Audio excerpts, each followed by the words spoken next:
اعوذ باللہ من الشیطان الرجیم بسم اللہ الرحمن الرحیم اللہم کل ولیک الحجۃ ابن الحسن صلواتک علیہ وعلی آبائہ فی ہذہ الساعہ وفی کل الساعہ ولیا وحافظا وقاعدا وناصرا ودلیلا وعینا حتی تسکنہ ارضک طوعا وتمتعہ فیہا طویلا اللہم صل علی محمد وآل محمد وعجل فرجہم۔ السلام علیکم ورحمۃ اللہ وبرکاتہ۔ مومنین، آج انشاءاللہ ہماری جو گفتگو رہے گی خطبہ شعبانیہ کے سلسلے میں رہے گی، جو رسول خدا صلی اللہ علیہ وسلم کا بڑا ہی مشہور و معروف خطبہ ہے کہ جو ماہ شعبان کے آخری جمعے کو رسول مقبول نے ارشاد فرمایا ہے۔ اس خطبے کے اندر رسول خدا نے رمضان، روزے دار اور روزے کی اہمیت کے بارے میں گفتگو فرمائی ہے، تو انشاءاللہ اسی کو ہم تھوڑا تشریح کے ساتھ گفتگو فرمائیں گے۔ دیکھیے گا، پہلی بات تو آپ اس مہینے میں وارد ہونے جا رہے ہیں کہ جسے اللہ کا مہینہ کہا جاتا ہے، اور اللہ کا مہینہ وہ یعنی تنہا صرف اس اللہ کے مہینے کو کہنے کے اگر آپ مفہوم کو سمجھے تو آپ اپنے آپ کو اتنا خوش قسمت پائیں گے کہ شاید آپ صرف اسی بات پر فخر کرتے ہوئے خدا کا شکر ادا نہیں کر سکتے کہ خدا نے ہم اس ماہ رمضان کے عوض جو ہم اللہ کی عبادت انجام دیتے ہیں اس عوض میں ہمیں کس منزلت پر پہنچایا ہے، چونکہ اس مہینے میں مہمان ہم ہوتے ہیں اور میزبانی کرنے والا پروردگار ہوتا ہے۔ دیکھیے، اس بات کو سمجھانے کے لیے میں اپنے استاد قبلہ نعیم عباس صاحب ایک بہت مثال دیا کرتے تھے، خدا ان کی روح کے اوپر اپنی رحمت نازل فرمائے، اور یہ ان کے لیے باعث ثواب جاریہ بھی ہو کہ جو درس ہم سیکھا ہے یا جو آپ لوگوں کے سامنے ان کی باتیں بیان کر رہے ہیں۔ تو بہرحال ایک بڑی عجیب مثال اور بہترین مثال دیتے تھے۔ دیکھیے گا کہ اس مہینے میں میزبانی کرنے والا پروردگار ہے اور مہمان آپ ہیں۔ اس کو اس طرح سمجھیے گا کہ مثلاً اگر آپ کو علاقے کا کوئی مشہور انسان آپ کو دعوت کر دے تو آپ اس دعوت کے اوپر بڑے فخر کرتے ہیں، اور اگر وہی دعوت اگر ہم اس کا دائرہ وسیع کریں، وہی دعوت ہمارے اگر جو یوگی یعنی یو پی کے سی ایم آپ کو کریں تو پھر اس کا دائرہ اور وسیع ہو جاتا ہے، اور وہی دعوت اگر ہماری دعوت جو ہے ہمارا ملک کے پردھان منتری ہمارے دعوت نامہ بھیجے تو ہم اس وقت ہماری کیفیت کیا ہوگی، تو وہ مثال کے ذریعے سے بات واضح کرتے ہیں کہ انسان اس کیفیت میں اس طرح رہتا ہے کہ جو دعوت نامہ اس کو آتا ہے وہ آدھا جیب میں اور آدھا جیب کے باہر رکھ کے اور لوگوں کے درمیان میں آتا ہے، تاکہ جب وہ اس سے متوجہ ہوتے ہیں بھائی آپ کا کاغذ کوئی جیب سے گر جائے، وہ ایسے متوجہ کرتا ہے کہ یہ جو ہے پی ایم صاحب کے یہاں سے میرے لیے دعوت نامہ آیا تھا، لیٹر آیا تھا، مجھے ان کے یہاں فلاں تاریخ میں مہمان بن کے جانا ہے، تو لہٰذا اسے اتنا فخر محسوس ہوتا ہے کہ میرے یہاں پی ایم نے مجھے دعوت نامہ دیا ہے۔ اور اس سے بڑھ کے بات یہ ہے کہ حتیٰ کہ وہ اپنے رشتہ داروں کو فون کر کے بات کو سمجھاتا ہے کہ میرے گھر پہ جو ہے پی ایم کے یہاں سے دعوت نامہ بھیجا گیا، مجھے لیٹر بھیجا گیا ہے تاکہ میں اس پروگرام کو اٹینڈ کروں۔ لیکن فرق کو محسوس کیجئے گا، آپ کو دعوت دینے والے نے کبھی آپ کو دیکھا نہیں، آپ کو پہچانتا نہیں، آپ کا چہرہ نہیں دیکھا، آپ کا نام نہیں جانتا، آپ کا خاندان نہیں جانتا، آپ کی نسل نہیں جانتا، اس کے باوجود بھی اس ایک دعوت نامے پر آپ اتنا فخر محسوس کرتے ہوئے نظر آتے ہیں کہ خود بھی پورے رشتہ داروں کو بتاتے رہتے ہیں کہ یہ میرے پاس پی ایم صاحب کی طرف سے دعوت نامہ آیا ہے۔ تو لہٰذا جہاں ایک صرف ہندوستان کے اندر جس کا اختیار چلتا ہو وہ اگر آپ کو دعوت نامہ دے دے تو آپ کے لیے اتنی فخر کی بات ہے کہ وہ اپنے پورے رشتہ داروں کو آپ اطلاع دیتے ہیں اور فخر محسوس کرتے ہیں کہ پی ایم کے یہاں سے میرے یہاں دعوت نامہ آیا ہے۔ لیکن ماہ رمضان اس مہینے کو کہتے ہیں کہ جہاں دعوت نامہ اس خالق کائنات کی طرف سے آیا ہے کہ جس کا اختیار صرف ہندوستان کی سرزمین تک محدود نہیں ہے بلکہ اس پوری زمین سے لے کر آسمان تک جس کا اختیار ہے، اس نے آپ کو اپنے یہاں مہمان بنایا ہے، اور آپ مہمان ہیں اور آپ کی میزبانی کرنے والا پروردگار ہے۔ تو یہ ایک انسانیت کے وقار اور عزت کے لیے جس نے اس کے کلمہ توحید پڑھا ہے، جس نے اس کے قرآن کو قرآن اللہ کی کتاب مانا ہے، اس کے نبی کے اوپر ایمان لے کر آیا ہے، اور ان سب کے بعد وہ ماہ رمضان میں آمادہ ہے کہ خدا کے یہاں میزبانی خدا کرنے والا اور مہمان ہم ہو، خدا کی دعوت کے اوپر لبیک کہے۔ یہ انسان کے فخر کے لیے اتنا ہے کہ اگر پوری زندگی انسان پروردگار کا شکریہ ادا کرتا رہے اس بات کا کہ پروردگار نے ہمیں یہ موقع اور یہ شرف عنایت فرمایا کہ پروردگار نے اپنے یہاں مجھے مہمان بنایا ہے، تو یہ ماہ رمضان کوئی معمولی مہینہ نہیں ہے۔ اسی لیے اس کی عظمت اور اس کے استقبال میں رسول مقبول محمد مصطفیٰ صلی اللہ علیہ وسلم نے خطبہ ارشاد فرمایا ہے۔ تو انشاءاللہ ہم چند جملے بلکہ کلمات کے بارے میں آج انشاءاللہ گفتگو فرمائیں گے۔ دیگر اس طرح خطبے کا آغاز ہوتا ہے، بسم اللہ الرحمن الرحیم، یا ایہا الناس انہو قد اقبل الیکم شہر اللہ بالبرکت والرحمت والمغفرہ۔ اے لوگو، بے شک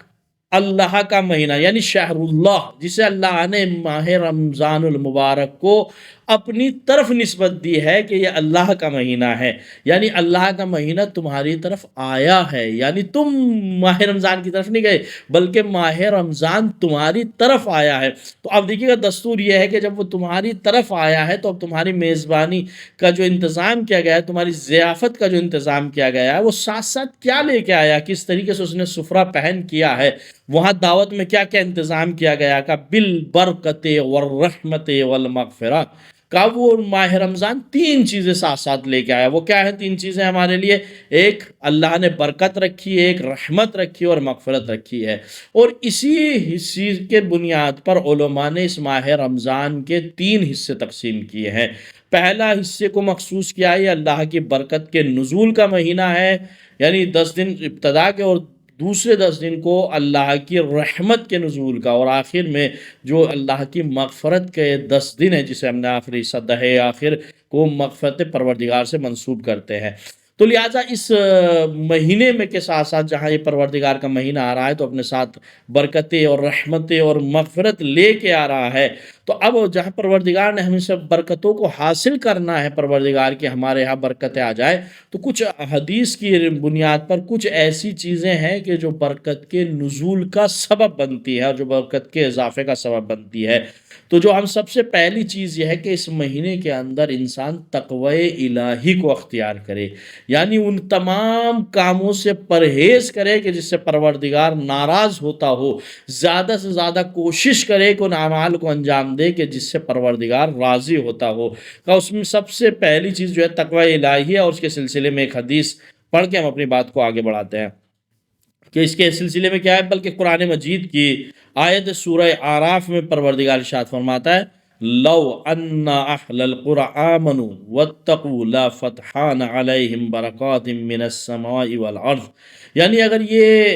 اہل قرآن یعنی اس بستی والے، مراد یہ صرف یہاں مخصوص آیت میں خطاب ایک قرآن مراد ہے، لیکن اس سے پوری دنیا، قرآن سے مراد قرآن ارض بھی ہو سکتا ہے، یعنی پوری دنیا والے اگر انسان کیا کریں، ایمان لے آئے اور تقوی الہی اختیار کر لے، لا فتحنا، یہ پروردگار اپنی طرف نسبت دے رہا ہے، تو ہم ان کے اوپر کیا کریں گے، برکات، یعنی زمین و آسمان کی برکات کے دروازے کھول دیں گے، ان کو نزول کر دیں گے ان کی طرف۔ یعنی صرف انسان کو کیا چاہیے، اللہ پر ایمان لے کے اور تقوی الہی اختیار کرے۔ یعنی ایمان کیا، یعنی اللہ کے سامنے تسلیم ہو جائے، یعنی مطمئن ہو جائے، اس کے بعد اس کے حکم کو مانے اور اس کے اوپر عمل کرے۔ تقوی الہی یعنی اپنا آپ کو بچائے، حذر کرے ہر اس چیز سے کہ جو پروردگار کی ناراضگی کا سبب ہو۔ جب انسان ایسے انجام دے، یا سادے لفظوں میں یہ کہوں کہ یعنی ہر اس کام کو انجام دے کہ جسے پروردگار چاہتا ہے، اور اس کام کو ترک کر دے کہ جو پروردگار کی ناراضگی کا سبب بنتا ہے، تو اس وقت پروردگار زمین و آسمان سے آپ کے لیے برکتوں کے دروازے کھول دیتا ہے۔ یا اپنے جو ہمارے پشچمی یو پی کی زبان میں جو ایک مثال مشہور کی جاتی ہے، یعنی خدا اسے چھپر پھاڑ کے دیتا ہے، یعنی اسے یہ بھی پتہ نہیں لگتا کہ یہ پروردگار کی نعمت کا نزول میرے پاس کہاں سے ہو رہا ہے، اس کے اوپر نعمتوں کو سنبھالنا مشکل ہو جاتا ہے جب پروردگار کی برکتیں کسی کے اوپر نازل ہوتے ہیں۔ لیکن یہ ہے کہ پروردگار کی جو شرط بتائی ہے ان شرطوں کے اوپر عمل کریں، تو یہ برکت کے نزول کے سبب میں سب سے پہلا تقوی ہے۔ دوسرا کیا ہے؟ یعنی سلام. سلام کے دیکھیے گا، اب ہم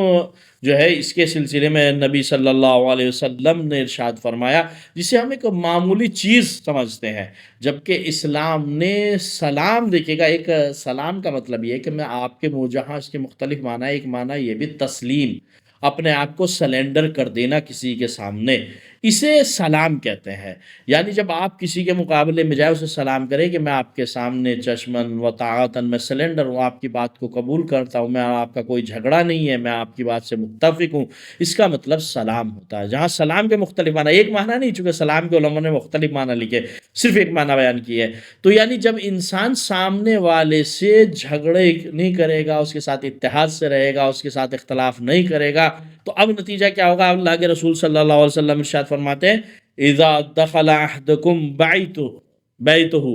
اور جب تم کسی کے گھر میں داخل ہو، فیسلم، پس تمہارے اوپر کیا ضروری ہے؟ تم اس کو سلام کرو. فإنہ ینزل البرکۃ،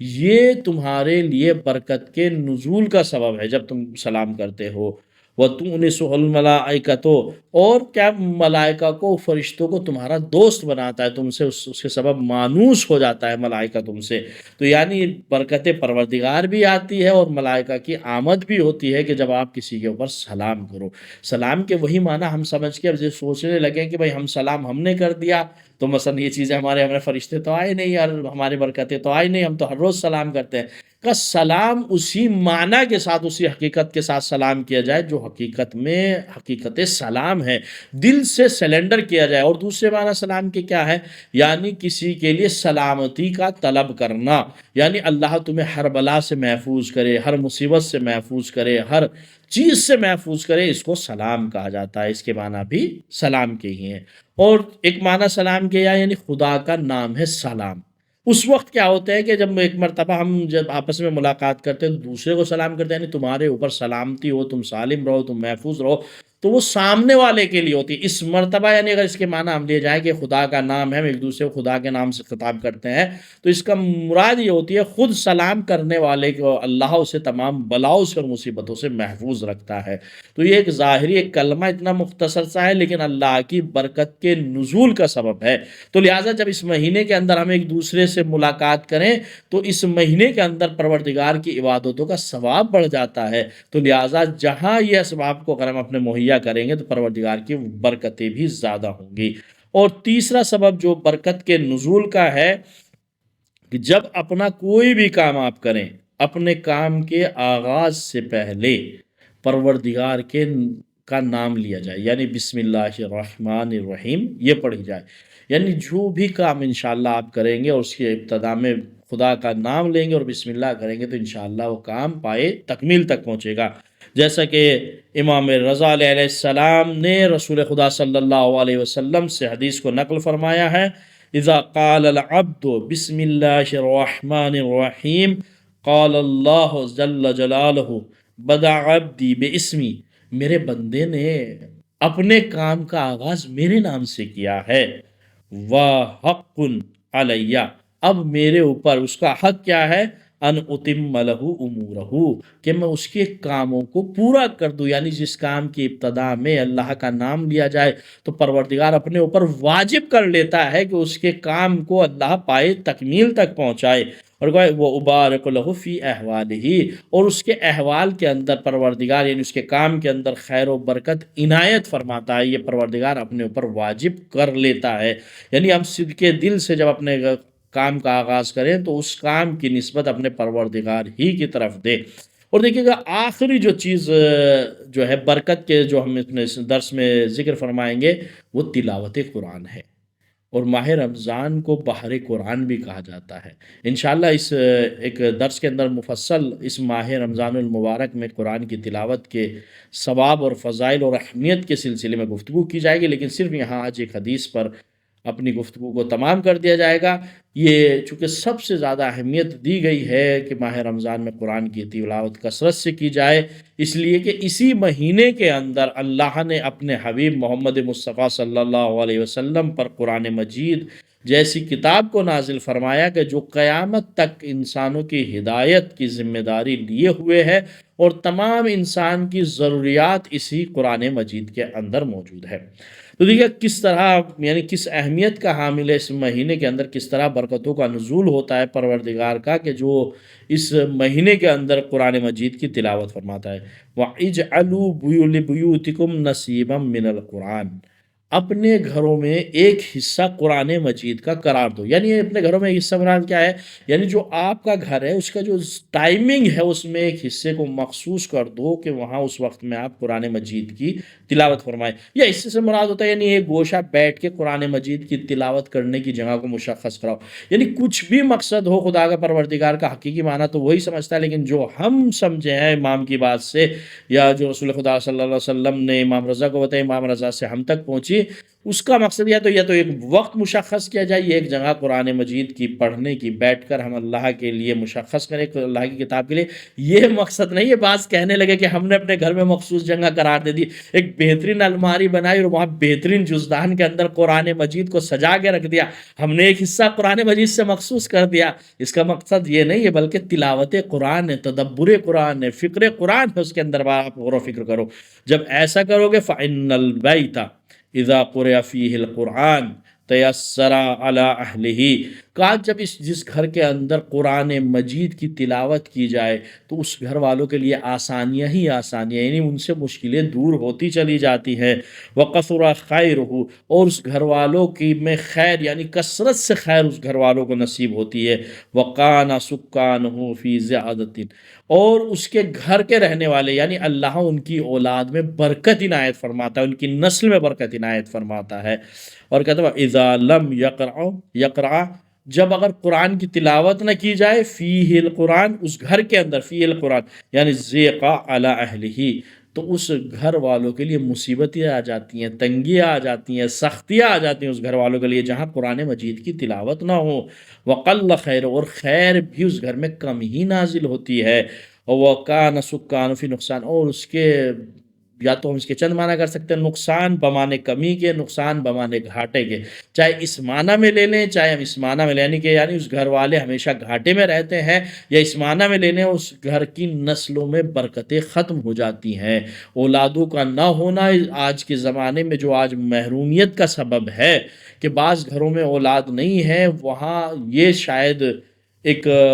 عذاب خفی ہو پروردگار کی طرف سے کہ جو اس گھر پر نازل ہو رہا ہو جہاں قرآن مجید کو اندیکھا کیا جا رہا ہو۔ قرآن مجید کی آج ہمارے معاشرے میں تلاوت ختم ہو گئی ہے، صرف اس کو ہم نے اگر رسمی طور پر بھی استعمال کیا ہوتا تو شاید آج اتنی برکتیں ہمارے معاشرے میں اور ہمارے گھروں میں نازل ہوئی ہوتی کہ جن برکتوں سے ہم فیضیاب ہوتے اور ہمارا معاشرہ ایک بلندی کی طرف ترقی کرتا ہوا نظر آتا۔ جو خود قرآن مجید کی ایک آیت ہے جس میں پروردگار نے رسول کے شکوے کو ذکر فرمایا۔ قوم میں دیکھیں قرآن مجید میں کس انداز میں سورہ فرقان کی آیت نمبر